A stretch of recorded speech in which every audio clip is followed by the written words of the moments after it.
खरं तर मला घ्यायचीच नव्हती, पण घेतली. मागच्या संक्रांतीला पण घेतली नव्हती आणि या संक्रांतीला पण घेणारच नव्हते. पण मी घेऊ अगर नाही घेऊ, नवऱ्याचे पैसे काही वाचतच नाही. महिन्याच्या अखेरीला दरवेळेस पेमेंट संपूनच जाते, म्हणून म्हणलं चला आपण पण घेऊच्या. तर मी पण संक्रांतीला साडी घेतली बरं का.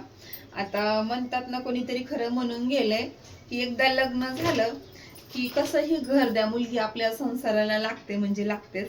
नवरा मला बोलला होता की तिची घ्यायची तर घे, पण मी आहे की 1000च्या मधलीच मला साडी पाहिजे होती. आणि मी 10 दुकानं फिरून आले, 2-3 दिवसापासून घेते, पण मला 1000च्या मधली काही साडी भेटतच नव्हती.